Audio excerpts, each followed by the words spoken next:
Hai teman-teman baking lovers, jumpa lagi di tahun yang baru tahun 2021. Semoga di tahun yang baru ini Tuhan memberkati kita dengan tubuh yang sehat, hati yang penuh sukacita, serta selalu bisa menjadi berkat dimanapun kita berada. Nah, di awal tahun ini saya ingin sharing resep cake yang spesial, yang kaya dengan kuning telur dan rombuter, serta sangat lembut dan legit. Sehingga tidak salah jikalau cake ini di pasaran dijual dengan harga yang cukup mahal karena melambangkan kemakmuran dan masuk dalam daftar cake yang terlesat di dunia. Pembuatan cake ini sebenarnya tidak terlalu sulit, tetapi memang dibutuhkan ketelatenan. Dan di video ini saya akan sertakan tips dan trik supaya hasil dari pembuatan lapis legit ini bisa berhasil dengan sukses. Jadi disimak ya videonya. Buat teman-teman yang pertama kali berkunjung di channel saya ini, jangan lupa untuk klik tombol subscribe dan bunyikan lonceng untuk senantiasa mendapatkan update terbaru dari video saya. Nah, kita langsung ke cara pembuatannya. Pertama-tama, campurkan butter margarin dengan susu kental manis dan ram dalam satu wadah. Tips pertama yang teman-teman perlu ketahui adalah perbandingan butter dan margarin itu harus tepat. Jangan berpikir untuk supaya hasil cake lebih lesat, lalu menggunakan butter yang berlebihan atau menggunakan butter seluruhnya tanpa mencampurkannya dengan margarin. Kemudian, campuran butter ini dikocok sampai putih mengembang. Oh ya, untuk tips yang kedua, sebelum campuran butter ini dikocok, sebaiknya disimpan sejenak di dalam kulkas supaya hasil kocokan butter tetap kokoh dan tidak cepat lumer. Setelah putih mengembang, hentikan pengocokan, sisihkan dan siap dipakai. Sekarang beralih ke pengocokan kuning telur. Untuk pembuatan lapis legit ini ada dua metode. Bisa dengan menggunakan emulsifier dan bisa juga tanpa menggunakan emulsifier. Biasanya untuk pemula dengan menggunakan emulsifier akan lebih mudah karena adonan akan menjadi lebih stabil dibandingkan jika tidak menggunakan emulsifier. Nah, untuk pembuatan lapis legit prunes ini, saya akan buat dengan cara tanpa menggunakan bahan-bahan seperti baking powder atau emulsifier atau pengawet dan lain-lain. Jadi benar-benar dari bahan yang natural saja seperti pembuatan cake zaman-zaman dulu. Nanti di video resep lapis legit keju baru saya akan share resep yang menggunakan emulsifier.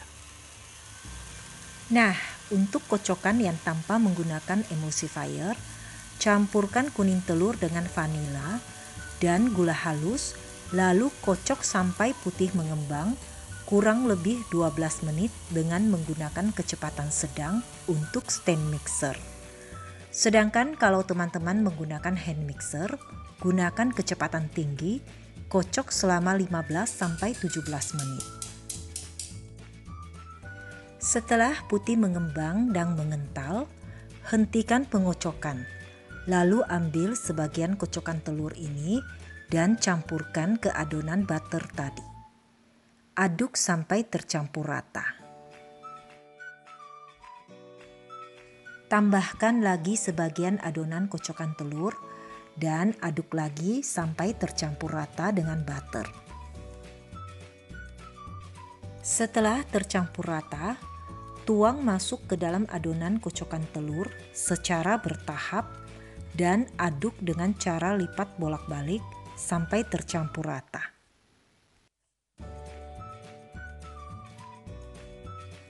Untuk tahap ini, aduknya jangan berlebihan ya, jangan sampai overmix, asal sampai tercampur saja.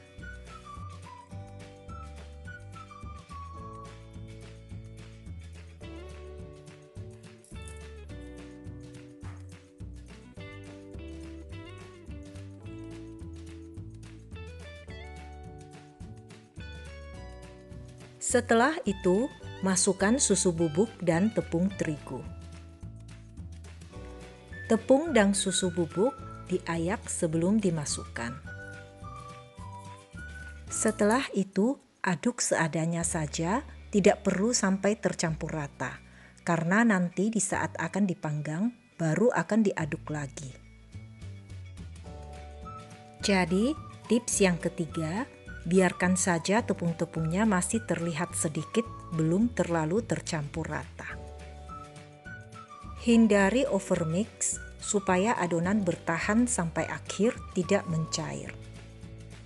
Sebelumnya, siapkan loyang ukuran 20 x 20 cm, bawahnya lapisi dengan kertas roti, lalu poles tipis-tipis saja dengan margarin.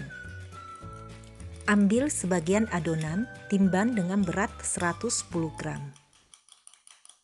Nah, sekarang adonan bisa diaduk dengan kencang-kencang sampai tercampur rata. Baru tuang masuk ke dalam loyang.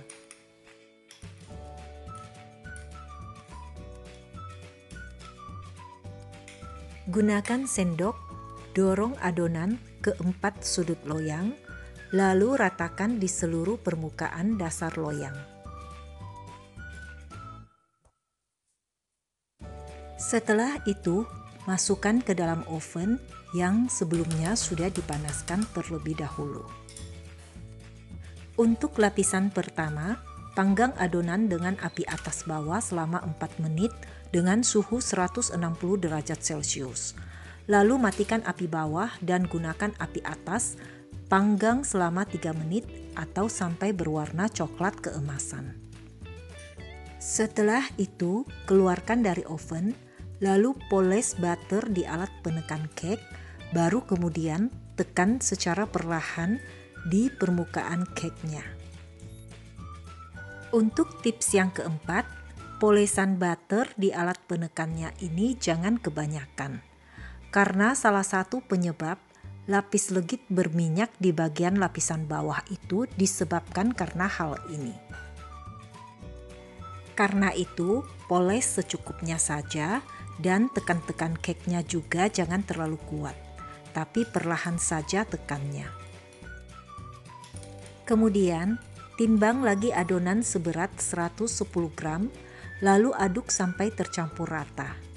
Tuang ke atas lapisan pertama dan ratakan dengan sendok. Dan masukkan kembali ke dalam oven. Panggang kembali dengan menggunakan api atas saja. Di tengah pemanggangan, jikalau terlihat ada adonan yang menggelembung naik, gunakan tusuk gigi, pecahkan gelembungnya untuk supaya udaranya keluar, sehingga lapisan cake-nya bisa menjadi rata, tidak bergelombang. Oh ya, trik saat memanggang lapis legit ini, jikalau warna permukaan cake sudah coklat keemasan, tetapi belum matang, maka gunakan aluminium foil untuk menutupinya supaya tidak gosong. Selain lapisan pertama, lapisan-lapisan selanjutnya selalu hanya menggunakan api atas saja. Panggangnya untuk setiap lapisan diperlukan waktu sekitar 6-7 menit untuk oven saya, di mana 4 menit pertama tanpa ditutupi aluminium foil dan selanjutnya 2 atau 3 menit itu saya tutupi dengan aluminium foil. Perhatikan dengan benar waktu pemanggangan setiap lapisan, karena pemanggangan yang terlalu lama bisa menyebabkan lapis legit menjadi kering. Karena itu penting untuk teman-teman pelajari dengan seksama ovennya masing-masing. Nah, di lapisan yang ketiga ini, beri prunes yang sebelumnya sudah dibelah dan dipipihkan. Total lapisan yang akan dibuat dari resep saya ini adalah 12 lapis. Jadi di setiap lapisan ketiga, 6, 9, dan 12 itu diberi prunes. Lakukan hal yang sama berulang untuk setiap lapisannya sampai adonan habis. Beberapa hal lain yang perlu diperhatikan adalah adonan yang belum dipakai disimpan jauh dari oven supaya hawa panas oven tidak membuat adonan lumer atau mencair. Dan juga saat mengambil setiap lapisan adonan, jangan diaduk-aduk adonan yang belum mau dipanggang. Aduk kencang-kencang adonan yang sudah ditimbang dan siap dipanggang. Pemanggangan setiap lapisan jangan lebih dari 7 menit. Untuk lapisan yang paling terakhir, setelah warnanya coklat keemasan, tutup dengan aluminium foil, lalu panggang lagi selama 10 menit, baru kemudian keluarkan dari oven. Balik, keluarkan dari loyangnya, lalu lepas lapisan kertas roti yang ada di dasar cake. Biarkan lapis legit ini dengan posisi terbalik sampai menjadi dingin, supaya lapisan paling atasnya rata dan tidak menjadi tebal sendiri. Nah, lapis legitnya sudah jadi. Cake ini tidaklah sukar, asalkan ikuti step by step, tips dan triknya, maka dijamin pasti akan berhasil. Resep ini adalah salah satu resep andalan saya yang rasanya pas, tidak bikin enek, karena komposisi telur, butter, dan gulanya sangat tepat, sehingga menjadikannya sangat legit dan moist. Nah, daripada beli, lebih baik buat sendiri. Selain lebih hemat, bahan-bahannya juga terjamin kualitasnya, dan yang penting bebas dari berbagai macam obat. Jikalau mau disimpan di freezer pun bisa, tahan sampai 2 atau 3 bulan. Oke teman-teman, sampai di sini dulu video saya kali ini. Sampai ketemu lagi di video berikutnya lapis legit keju. Bye-bye.